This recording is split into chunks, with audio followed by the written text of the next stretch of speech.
No other cars were out there, but there was a faint hint of recent tracks leading to the side of the house. He should have thought of that before coming here. He's a werewolf. I'm sure he'll survive getting home. We might live out in the bush of Alaska where houses were few and far between, but there were only so many places to leave a car in January, with all the snow that had accumulated over the last few months. I was willing to bet he'd parked it around the side of the house where he could plug the vehicle into an electrical outlet to keep it warm. That's where it was the last time I'd caught him in Emily's room. With winter set in, the temperatures were too low to risk a cold start. It could ruin the engine. Fine. She shot me an annoyed look before hopping out of bed to give Hunter a quick kiss, blanket still wrapped around her. Just come by tomorrow night. He gave her a rueful smile. You know the rules, Emily. I pointed a finger at her. You two got caught in the act and can't visit each other for a week. There was nothing I could do about school, but since they tried to spend every possible moment with each other, I could take nights and weekends away. That's such bullshit. She plopped herself onto the bed. Sometimes I missed the old Emily, who was sweet and didn't argue with me so much.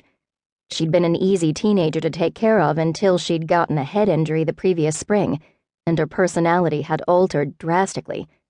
Now we fought more than we got along. Sorry, Melena, Hunter said as he pulled on his sweater.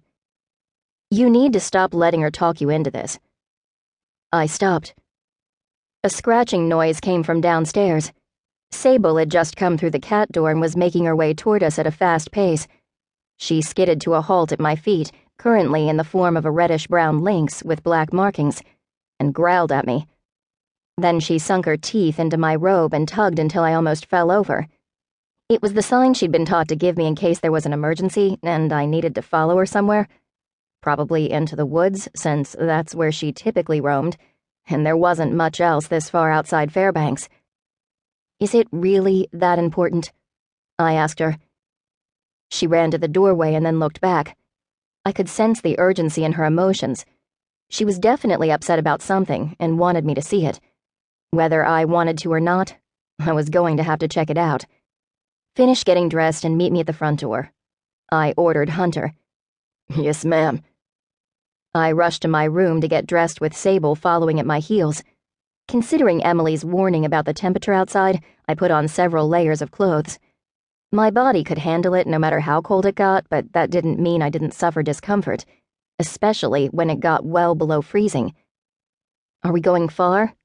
I asked Sable, debating which boots and jacket to wear. She could understand me, but she couldn't answer back. Instead, she sat down. That was her way of answering yes. Her Fae trainer had taught her many things, including basic forms of communication, fighting, and hunting. I still hadn't read the entire manual that came with her since it was written a lot like Apple's incomprehensible terms of service, but I caught all the highlights. What did you find? I slipped on a pair of heavy boots. She flattened her ears. All that meant was that it was important that I go see for myself. Oh well, I hadn't really expected specific details from her. The feline shapeshifter could only tell me so much. I grabbed a heavy jacket and headed for the stairs. Hunter came out of Emily's room at the same time. It hit me then that it wouldn't be such a bad idea to take him along. If Sable was this insistent on me going, it could be something dangerous. It couldn't hurt to take some backup, and I might as well have someone else out there freezing with me, aside from Kerbassi, who wouldn't be much help, and was probably going to complain the whole way. I didn't have any choice about bringing him, though.